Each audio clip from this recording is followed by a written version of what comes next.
Good morning बच्चों, प्यारे प्यारे बच्चों मैं आपके लिए ये वीडियो करवा रहा हूँ। ये जो तुम्हारा वीडियो लेक्चर है वो है आपका क्लास 10th का जो चैप्टर है ना सर्कल वाला, उसका मैं करवा रहा हूँ।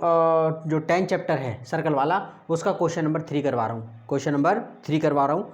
और ये जो है क्वेश्चन मैं 4 तरीके से करवाऊंगा, 4 या 5 तरीके से। ये पहला तरीका है, लेकिन इससे पहले मैं शुरू करूं मैं देखो ऐसा है, मैं हूँ मस्ती के मूड में, तो तुम्हारा जो है ये चैनल, ये जो है ये जो वीडियो है, ये जो ठीक है, जो वीडियो लेक्चर बना रहा हूँ मैं, वो पता है किन बच्चों के लिए, पहले सुन लेना आप। देखो स्कूल तुम्हारा जो है, जो बच्चे पढ़ते हैं उनके लिए, जो बच्चे नहीं पढ़ते हैं उनके लिए भी, जो स्कूल अपने मन से जाते हैं, अपनी मर्ज़ी से जाते हैं, ठीक है ना, उनके लिए भी, जो ज़बरदस्ती भेजने पे जाते हैं, ठीक है ना ठीक है, उनके लिए भी, और जो सुबह जल्दी उठ जाते हैं उनके लिए भी, और जो सुबह उठना नहीं चाहते उनके लिए भी, ठीक है, और जो नाश्ता करके जाते हैं उनके लिए भी, और जो नाश्ता करके नहीं जाते उनके लिए भी, ठीक है ना, और जो पॉटी करके जाते हैं उनके लिए भी, जो पॉटी करके नहीं जाते उनके लिए भी, जो नहा के जाते हैं जो नहा के जाते हैं उनके लिए भी, जो नहा के नहीं जाते हैं उनके लिए भी, जो क्लास में, ठीक है ना, जो अपने स्कूल में लंच लेके जाते हैं स्कूल के लिए, ठीक है ना, उनके लिए भी, जो अपने, ठीक है ना, अपने लिए लंच लेके नहीं जाते उनके लिए भी, और जो अपना लंच किसी को खिलाते हैं उनके लिए भी, और जो किसी के दूसरे का लंच खा जाते हैं उनके लिए भी, ठीक है ठीक है और देखो, दूसरों की किताब चुराने वाले उनके लिए भी, और दूसरों की किताब ना चुराने वाले उनके लिए भी, ठीक है, दूसरों के लिए नोट्स देने वाले उनके लिए भी, और दूसरे और जो दूसरों के नोट्स लेते हैं उनके लिए भी, ठीक है, पेपर में ज़्यादा नंबर लाने वाले उनके लिए भी, और पेपर में कम नंबर लाने वाले उनके लिए भी, और ये उनके लिए भी है जिनकी मैथ से पूपू होती है और ये वो उनके लिए भी जो मैथ से डरते नहीं है, जिनकी पूपू नहीं होती, ठीक है बच्चे कह रहे हैं जी पूपू होती है, ठीक है, तो ये जो है ना, अब ये देखो मेरी बात सुनो, मैं ये वाला करवा रहा हूँ वाला, तो पहले क्वेश्चन पढ़ ले तो मेरे को आ रही है हंसी, ठीक है, तो देखो मैं इस क्वेश्चन को 4 तरीके से करूँगा, 4 या 5 तरीके से। एनसीईआरटी में 2 तरीके से कर रखा है, लेकिन उसमें भी इन्हें ऐसे कर रखा है धड़ा। उस एनसीईआरटी वाले कैसे करते हैं कि समझो तो तुम्हारी मर्जी, ना समझो ठीक है तुम्हारी मर्जी, समझ में आए तुम्हारी, ठीक है ना, वरना भाड़ में जाओ तुम। एनसीईआरटी वाले तो ऐसे समझाते हैं, तो मैं तुम्हें समझा रहा हूँ इसके अंदर ये, ठीक है। तो तो पहले क्वेश्चन पढ़ लेते हैं, ठीक है ना। अबे क्वेश्चन नंबर 3 नहीं है, ये एग्जाम्पल है यार, ये क्या है, ये जो है एग्जाम्पल है, ये जो है तुम्हारा एग्जाम्पल है, ये क्वेश्चन नंबर 3 नहीं है, ये एग्जाम्पल है ये, ठीक है ना। अच्छा, इसमें ये जो है आपका ओके, तो क्वेश्चन में क्या बोल रहा है ये, तो P Q is a cord of length 8 centimetre of a circle. Example मान लो, क्वेश्चन मान लो, कुछ ही मान लो, क्वेश्चन तो क्वेश्चन है, खतरनाक है वाला क्वेश्चन, ओके। ये बोर्ड वाले बच्चों के लिए भी, जो बोर्ड बच्चे नहीं थे, जो दूसरे बोर्ड वाले उनके लिए भी है। तो कहता क्वेश्चन कहता P Q is a cord of a length 8 centimetre of a circle of radius 5 centimetre. ये जो पी क्यू जो है आपका, पी क्यू एक कॉर्ड हैगी जिसकी लेंथ 8 सेंटीमीटर है, और ये ठीक है ना, किसकी कॉर्ड है, एक सर्कल की जिसका सेंटर ओ है, जिसका रेडियस 5 सेंटीमीटर है, 2 टेंजेंट दे दिए, ठीक है ना, ओके। तुम्हारा टी पी और T Q, T P and the tangent at P and Q intersect at a point, ठीक है। ये जो टेंजेंट हैं, ये जो टेंजेंट हैं पी टी और क्यू टी, मतलब टी पे आकर मिल रही है, तो 2 टेंजेंट होंगी, टी पी और टी क्यू हो गई, ओके। तो वगैरह भी ऐसा टी पी निकालो आप, टी पी की लेंथ निकालो, दूसरे तरीके से कह सकता है भाई टी पी की लेंथ निकालो, टी क्यू की निकालो, या दोनों का सम निकाल दो, कन्फ्यूज़ करने के लिए कह सकता है वो। तो यहाँ पर एक्चुअली क्या है, ये जो एनसीईआरटी वाले हैं, ठीक है ना, जो एनसीईआरटी वाले हैं उन्होंने क्या काम कर रखा है, उन्होंने ना ये थोड़ा सा बस हिंट दे रखी है, बस थोड़ा सा, मैंने पूरा लिखा है, और ये आपका फर्स्ट मेथड है वाला जो है ना इसके अंदर। और इसमें फिर उसके बाद जो है एक पोर्शन पूरा होने के बाद सेकंड वाले तरीके से उन्होंने अलग करा, एक तो सिमिलर वाले तरीके से, और ठीक है एक सिमिलर। तो मतलब पहले मैं आपको तरीका बता दूं इसके अंदर। तो पहले हम जो फिगर हमें दे रखी है उसने, we have been given the figure, we have been given the figure and okay. तो हम इसमें ओके, तो हम क्या काम करते हैं इसके अंदर, ये जो है आपका नहीं भी फिगर दे तो हम बना लेंगे। तो इसमें पहले इसको ज्वाइन कर देते हैं, इसको ना ज्वाइन कर देते हैं, ठीक है ना, हमने ज्वाइन कर दिया इसको, जॉइन ओटी। तो देखो क्या लिखा, जॉइन ओटी, ये वाला पोर्शन ताकि मैं आपका टाइम बचे मैं इसलिए लिख दिया इसके अंदर, join OT meeting P Q at R. ठीक है, ओ टी को मिला दिया, जो पी क्यू को आर पर मिल रही है, कहाँ पर मिल रही है बच्चों, आर पर। ठीक है जी, okay. We know that the lengths of tangent to a circle from an external point are equal in length. वो लाउड स्पीकर वाला वो आ गया, ठीक है ना, एक बंदा आ गया सामान बेचने वाला, तो मैं पॉज कर दूँ इसे।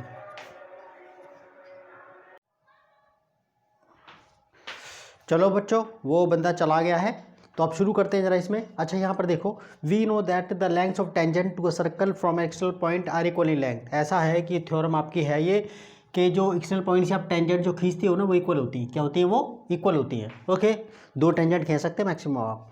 तो कहते हैं वी एक्सटर्नल पॉइंट से बाहर से आप सिर्फ 2 टेंजेंट खींच सकते हो। कितनी, 2 टेंजेंट, और उनकी लेंथ इक्वल होती है। We know that the lengths of tangents to a circle from external point are equal in length। ये आपने लिखना है। उसके बाद सो TP इक्वल टू TQ हो गया। इसका मतलब क्या हो गया, अरे TPQ एक आइसोसेलेस ट्राइंगल हो गया। क्या हो गया, एक आइसोसेलेस ट्राइंगल। ओके, PTQ एक आइसोसेलेस ट्राइंगल हो गया। ऑल्सो अब ये जो लाइन है also since the centre of a circle lies on the bisector of the angle between the 2 tangents to the circle from an external point. ये जो है, ये जो क्या कहता है इसके अंदर थ्योरम में, ये जो ना पॉइंट जो लिखा हुआ वो एनसीईआरटी में लिखा हुआ है। एनसीईआरटी में कौन से पेज पर लिखा हुआ है, देखो देखो देखो फटाफट 211 पेज पर, 211 पेज पर एग्जाम्पल 1 है ना, एग्जाम्पल 1 उसके ऊपर एक लाइन दे रखी है, उसमें लिखा हुआ है ये। ओके ना, ओके। तो एग्जाम्पल 1 जो है 211 पेज पर तुम्हारा उसके ऊपर एक ये लाइन लिखी हुई। इसका मतलब ये कहता है कि तुम्हारा देखो कि जो तुम्हारा सेंटर जो है कहाँ पर लाई करता है, ये जो 2 टेंजेंट को मिलाने वाली जो लाइन है वो ये एंगल, ये है देखो, ये जो एंगल बन रहा है वाला PTQ। तो सेंटर कहाँ से होकर जाएगा, सेंटर कहाँ से होकर जाएगा, इसके बाइसेक्टर पर, इस एंगल के बाइसेक्टर पर।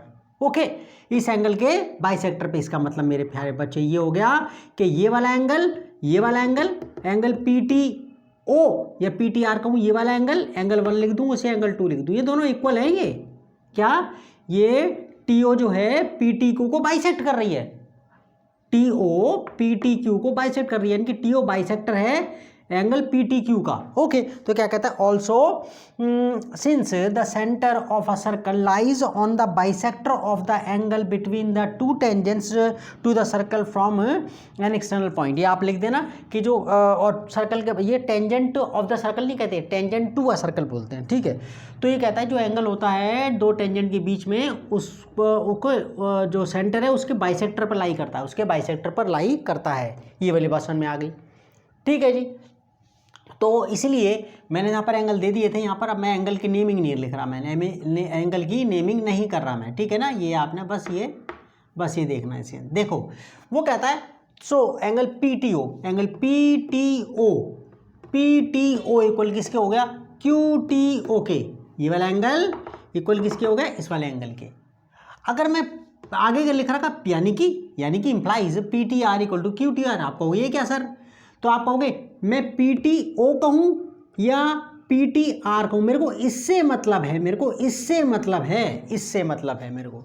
ठीक है ना, मैं एंगल PTO कहूँ या एंगल PTR कहूँ, मेरे को T वाले से, ये जो है ना यहाँ पर T से मतलब है मेरे को। किससे मतलब है बच्चों, T से। तो यहाँ पर हमें T बीच वाला देखना पड़ता है, तो मैंने PTO की जगह PTR लिख दिया, QTO की जगह QTR लिख दिया, तो ये दोनों एंगल इक्वल हो गए। ठीक है, तो क्या हो गया P, ठीक है ना, हमारे पास क्या हो गया PTR equal to QTR। Clear ना, angle PTR equal to angle QTR, ये वाला ये एंगल। ओके, अब देखो मेरी बात सुनो जरा, इसके अंदर जरा आप देखते हैं। अब ये दोनों, अब हमारे पास ये एंगल, ये वाला एंगल PTR और एंगल QTR दोनों इक्वल हो गए। अब इन दोनों ट्रायंगल को ना हम कॉन्ग्रुएंट प्रूव कर रहे हैं। क्या कर रहे हैं, क्या PTR को और PTR और QTR ट्रायंगल को कॉन्ग्रुएंट प्रूव करते हैं। क्या करते हैं, कॉन्ग्रुएंट प्रूव करते हैं। क्लियर ना, ठीक है। तो यहाँ पर हमारी in triangle PTPR and TQR में क्या टी पी आर। ओए बारिश हो रही है, बारिश होने लग गई सर्दी में। ओए होए यार 2 जनवरी है, देख लो वो बारिश हो रही है, कितना डर लग रहा है मेरे को। तो मेरे कपड़े तो नहीं सूख रहे बाहर, नहीं क्या कहता है देखो इसमें। ओए देखो यार मैं पॉज कर दूँ इसे। वो भयंकर बारिश हो रही है। तो क्या कह रहा है इसमें, तुम्हारा ये पहला ये कर दूं, फिर इसमें ये ठीक है ना, फिर अगले वाले टॉपिक उसमें अलग अलग वाले मेथड से वो बाद में करूँगा। तो कहता है इसमें ठीक है जी, तो हमने क्या करा, टी पी आर और Q T are, T Q are, T P R और टी क्यू आर, मैं यार ट्रायंगल पी टी आर कहूँ या टी पी आर कहूँ, बात तो ट्रायंगल को तो 6 तरीके से ले सकते हैं ना। तो यहाँ पर मैंने टी पी आर लिख दिया, तो कोई वाली बात नहीं। तो ट्रायंगल मैंने एक्चुअली इसे अलग अलग करके लिया ताकि पी टी आर और आप जो है ना पी टी उसमें एंगल पे और ट्रायंगल में कन्फ्यूजन ना हो जाए, तो मैंने इसको टी पी आर ले लिया। टी पी आर और टी क्यू आर ट्रायंगल को कॉन्ग्रुएंट प्रूव करते हैं। टी पी आर और टी क्यू आर ट्रायंगल को कॉन्ग्रुएंट प्रूव करते हैं, सिंपल। ओ यार T P equal to T Q हो गया यार। ओबे ये टेंजेंट एक्सटर्नल पॉइंट से इक्वल होती है, length of tangent from T. और पी टी आर और क्यू टी आर तो हमने प्रूव कर रखा भाई, पी टी आर और एंगल क्यू टी आर हमने तो प्रूव कर दिया भाई ऊपर, ये वाला एंगल दोनों, ठीक है। और टी आर कॉमन है, टी आर कॉमन है, टी आर कॉमन है, ठीक है जी कॉमन है। एनसीईआरटी में तो सीधा लिख रखा है, नहीं प्रूव करना है उसमें, ठीक है।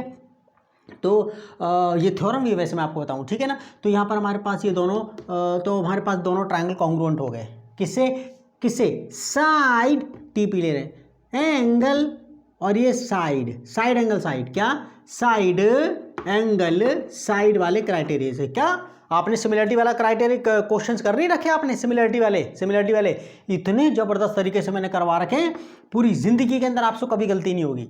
ओके, तो 6.3 मतलब सिमिलरिटी वाले ज्योमेट्री वाले जो क्वेश्चन है वो देख लेना। 6.3 और 6.4 ये मेरा आपसे वादा रहा, प्रॉमिस। और जय और वीरू वाला दावा है ये, वो जिसे कहते हैं प्रॉमिस, वादा है ये, वो शोले फिल्म वाला, बिल्कुल पक्का वाला, ठीक है, झूठा नहीं। तो क्या कहता है इसमें, तो कहता है इसके अंदर ठीक है हमारे पास दोनों ट्रायंगल कॉन्ग्रुएंट हो गए ऐसे, ठीक है जी। अच्छा उसके बाद जब हो गए तो भैया ये वाला एंगल और ये वाला एंगल बराबर हो गए, टी आर पी और टी आर क्यू एंगल बराबर, ठीक है ना, टी आर पी और टी आर क्यू बराबर हो गए, ठीक है ना। Okay, C P C T से, ओके। अच्छा एक बात और मैं इसमें कहना भूल गया, इसके अंदर ये इसमें लिखना भूल गया इसके अंदर कि हमारे पास सी पी सी टी से ऑल्सो, ये मैं लिखना भूल गया इसके अंदर कि आपको also and C P T से ऑल्सो, ये पॉइंट इसी में जोड़ना है। ऑल्सो पी आर, भाई आपका जो है ना ये दोनों ट्रायंगल टी पी आर और टी क्यू आर कॉन्ग्रुएंट हो गए, टी पी आर और टी क्यू आर कॉन्ग्रुएंट हो गए। तो आपका कॉन्ग्रुएंट होने का मतलब है कि इनके कॉरेस्पॉन्डिंग पार्ट्स बराबर हो जाएंगे, यानी कि आपका पी आर और क्यू आर बराबर, पी आर और क्यू आर बराबर हैं, पी आर और क्यू आर बराबर हैं, और दोनों के दोनों 8 के आधे हैं, 8 के आधे यानी कि 4 सेंटीमीटर ईच हो गया।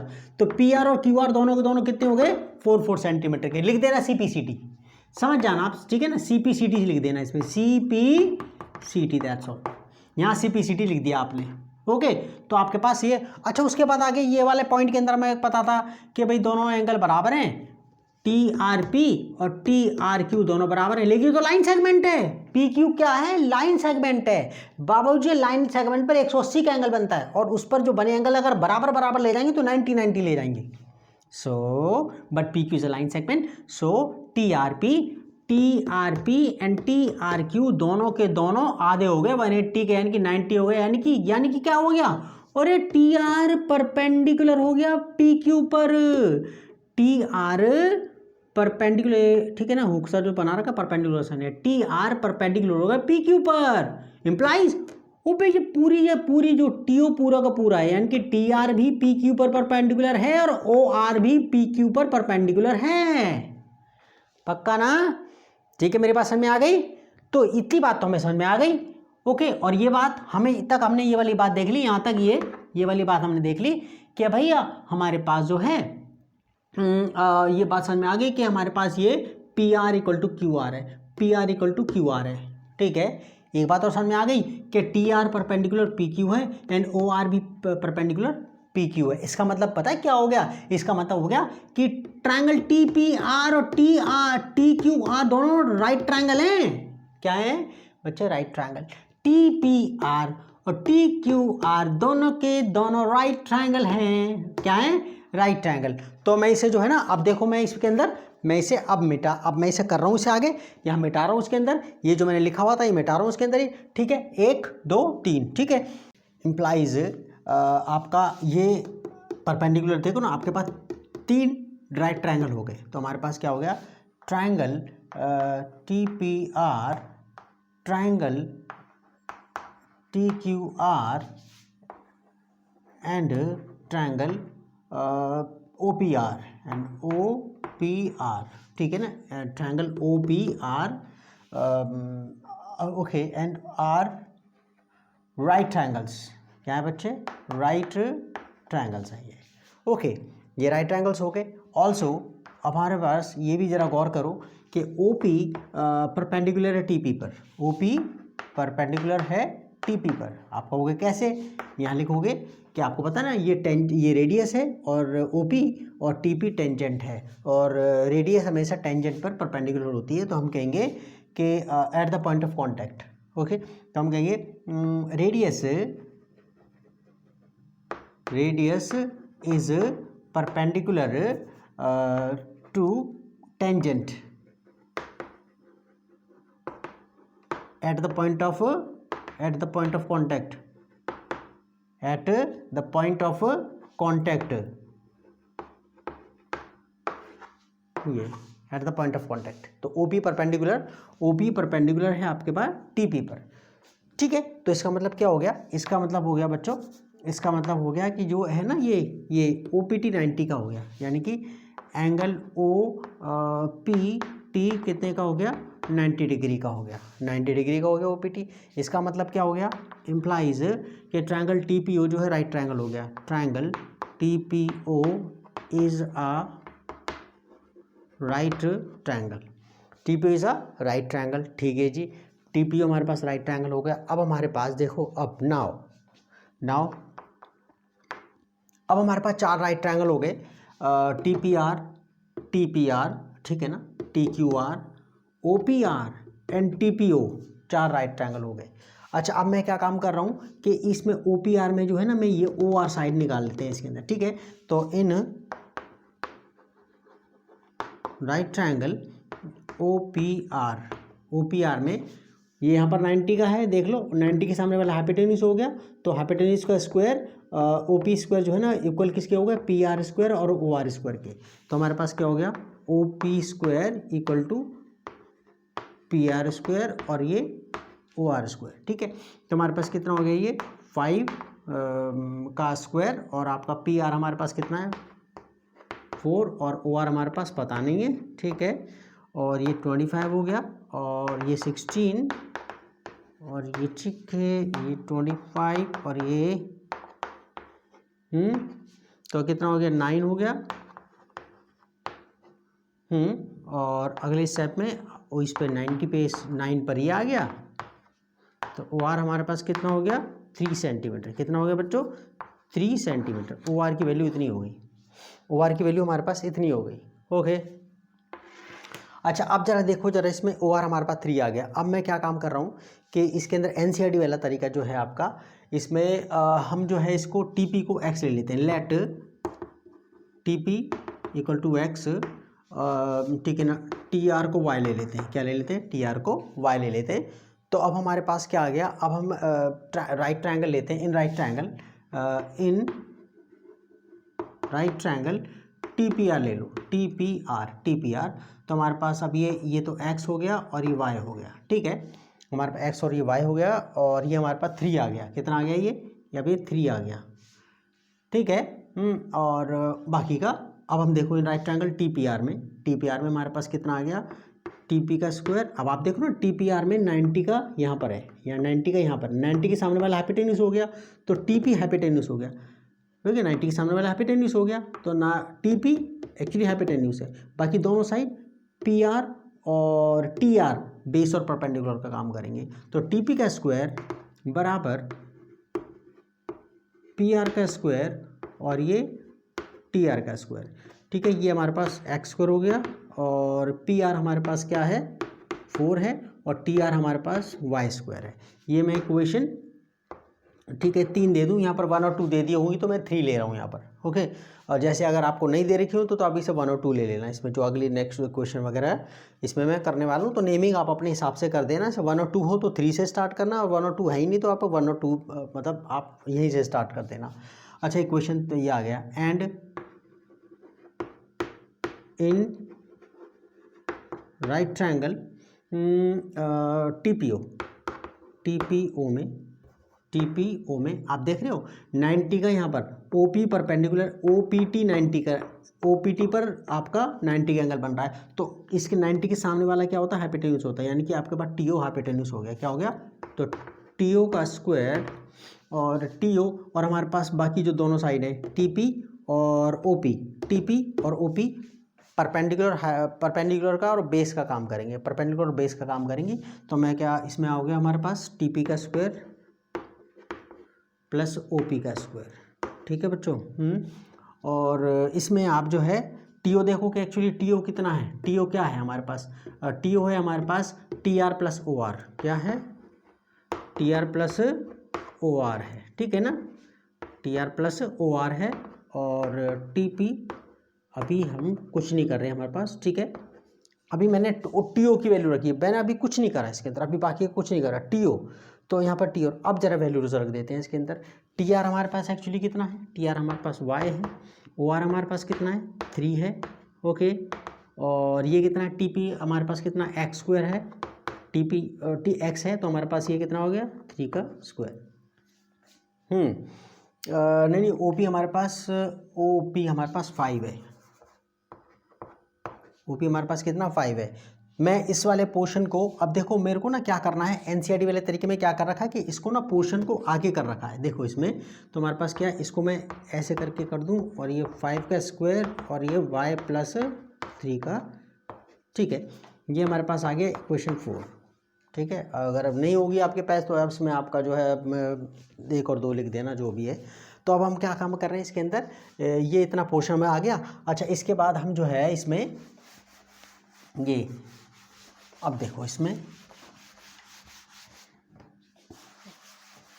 ये इसमें आजा भाई आजा, मिट जा। ठीक है, अच्छा हमारे पास इक्वेशन अब मैं बड़ी वाला, अब ट्रायंगल टीपीओ बड़ा है और टीपीआर छोटा है, तो बड़े में से छोटा वाला माइनस करते हैं हमें से याद रखना। तो सब्ट्रैक्टिंग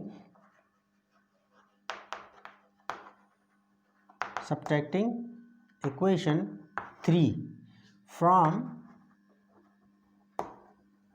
इक्वेशन 4, तो एलएचएस वाले एक तरफ एलएचएस में से एलएचएस घटेंगे, आरएचएस में से आरएचएस, तो हमारे पास कितना हो गया एक्स स्क्वायर प्लस 5 स्क्वायर। ठीक है ना, एक्स स्क्वायर प्लस 5 स्क्वायर में से ये गया और उसके आरएचएस पे ये आ रहा और उसके आरएचएस पे ये आ रहा। ठीक है ना, y प्लस 3 का स्क्वायर। ओके, और ये हमारे पास इतना आ गया वाई स्क्वायर, और हमारे पास मैंने गड़बड़ कर दी ना इसके अंदर, ये यहाँ पर हमारे पास इतना आ गया था। ठीक है, सही तो लिया है, यहाँ पर आ गया था, ये मैंने गड़बड़ नहीं करी ना, गड़बड़ हो जाएगी। तो इसमें से ये माइनस गया, तो ब्रैकेट में रख रहा हूँ इसको, खामा गड़बड़ हो इसमें, प्लस वैसे भी हाँ इसमें इससे एक्स स्क्वायर तो एक्स स्क्वायर कट गया, ये वाई का ये 5 का स्क्वायर 25 आ गया। इसमें फार्मूला लगा रहा हूँ इसमें, देखो वाई प्लस 3 का मैं होल स्क्वायर वाला फार्मूला, ए प्लस बी का होल स्क्वायर वाला, A square plus B square, ये A square plus B square plus 2 B, और यहाँ पर आपका इसे खोल दिया हमने। ठीक है, ये ब्रैकेट माइनस का साइन डिस्ट्रीब्यूट हो गया। ओके, अच्छा वाई स्क्वायर से वाई स्क्वायर कट गया, ये 25, ये कितना हो गया 9, और ये 6y और ये 16।